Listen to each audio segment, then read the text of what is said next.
नमस्कार दोस्तों, अगर आप चार धाम यात्रा पर जाने का प्लान बना रहे हैं और आप इस चीज को लेकर कंफ्यूज्ड हैं कि आप साथ क्या क्या लेकर जाएं, तो आप बिल्कुल सही वीडियो देख रहे हैं।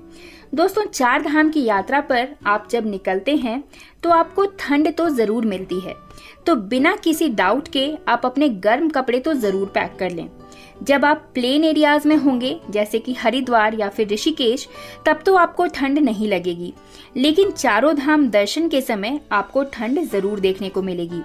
मौसम का तो कोई भरोसा नहीं होता, बारिश वगैरह कभी भी अचानक हो जाने की वजह से ठंड और ज्यादा बढ़ जाती है। दोस्तों, गर्म कपड़ों में भी आपके पास एक जैकेट होनी चाहिए। कोशिश करें कि ये वाटरप्रूफ हो, भले ही आप मई में ट्रैवल करें या जून में, ये चीजें आपके पास होनी ही चाहिए। इसके अलावा ग्लव्स या कैप्स लेना भी आप ना भूलें। इसके बाद हम ट्रैकिंग की बात करें तो इसके लिए भी कुछ खास चीजें आपके पास होनी चाहिए। बेसिकली ट्रैकिंग आपको दो ही जगह करनी है, एक तो यमुनोत्री धाम में और दूसरा केदारनाथ धाम में। केदारनाथ धाम की ट्रैकिंग थोड़ी लंबी है और यमुनोत्री धाम में थोड़ी सी ही ट्रैकिंग है। जब बात ट्रैकिंग की आती है तो सबसे पहले आपके पास अच्छे शूज होने चाहिए। आपके शूज की सोल मजबूत होनी चाहिए, नहीं तो बारिश में फिसलने का भी डर होता है और आपका बैलेंस भी बिगड़ सकता है। आप वाटरप्रूफ शूज भी ले सकते हैं। एक स्लीपर भी आपको अपने पास रखनी है, क्योंकि अगर कहीं आप स्टे करते हैं तो आप हर समय शूज पहनकर नहीं रह सकते। वूलन सॉक्स भी आपको अपने साथ रखना है। एक छोटा बैग आपको अपने साथ रखना होगा। आप चाहें तो स्लिंग बैग कैरी कर सकते हैं, जो आप ट्रैक करते समय भी आसानी से कैरी कर पाएं। इससे आपके दोनों हाथ फ्री होंगे। ये छोटे साइज का ही बैग होना चाहिए, जिससे आप ट्रैकिंग के समय अपना ज़रूरी सामान इसमें रख सकें, जैसे कि आपका फ़ोन, पावर बैंक, मेडिसिन वगैरह। अगर आप अपने साथ कैरी करते हैं तो वो सब आप इसमें रख सकते हैं। एक पानी की बोतल आपकी इस बैग में आ जानी चाहिए। बहुत ज़्यादा बड़ा बैग कैरी ना करें, क्योंकि ट्रैकिंग में वैसे भी थकान हो जाती है। अगर आप साथ में बड़ा बैग भी कैरी करेंगे तो ये आपके लिए एक्स्ट्रा बर्डन हो जाएगा।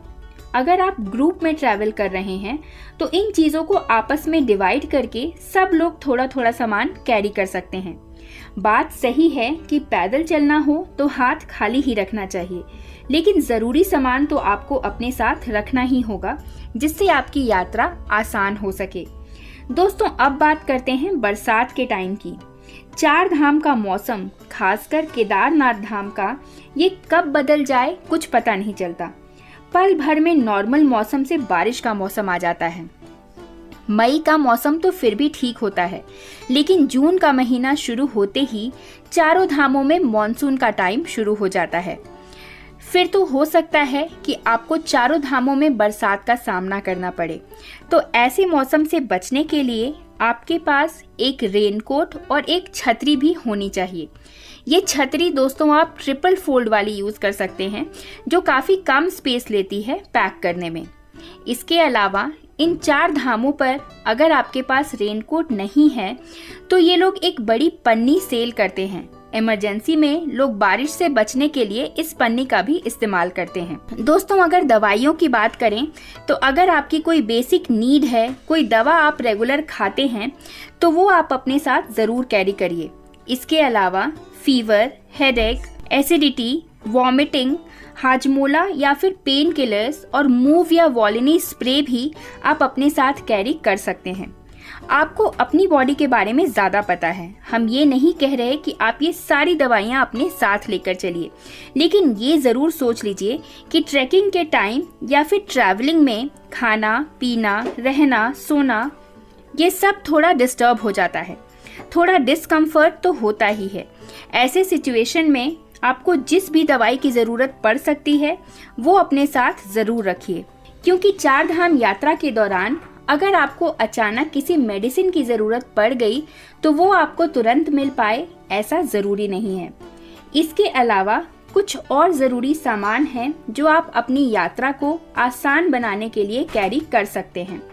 दोस्तों, अगर ज़्यादा पैदल चलने में आपको घुटने में दर्द वगैरह की शिकायत है तो आप नी कैप्स ज़रूर कैरी करें। ये ऑप्शनल है, सबको कैरी नहीं करना, लेकिन जिनको घुटने का दर्द होता है वो ज़रूर कैरी करें। इसके बाद नंबर आता है टॉर्च का। एक टॉर्च आपको अपने साथ रखना है ताकि अंधेरा होने पर आपको परेशानी ना हो। हालांकि आजकल सबके पास मोबाइल में भी टॉर्च होता है, लेकिन दोस्तों मोबाइल की बैटरी पर आप ब्लाइंडली ट्रस्ट नहीं कर सकते। कई जगहों पर नेटवर्क भी नहीं आता और ऐसी सिचुएशन में मोबाइल की बैटरी भी जल्दी खत्म हो जाती है। एक ऐसी बॉटल भी आपको कैरी करनी है जो आपके पानी को ठंडा या गर्म देर तक रख सके। ऐसी जगहों पर कई तरह का पानी पीने को मिलता है और इससे भी लोगों की तबीयत थोड़ी बिगड़ जाती है। हालांकि गर्म पानी तो करीब करीब आपको ज़्यादातर जगहों पे पीने के लिए मिल जाएगा, लेकिन आपके पास एक ऐसी बॉटल होगी तो आपको हेल्प मिलेगी। अगर कैरी कर सकते हैं तो वाटर हीटिंग रॉड भी कैरी आप कर लीजिए, जिससे इमरजेंसी में आप स्वयं भी पानी गर्म कर सकते हैं।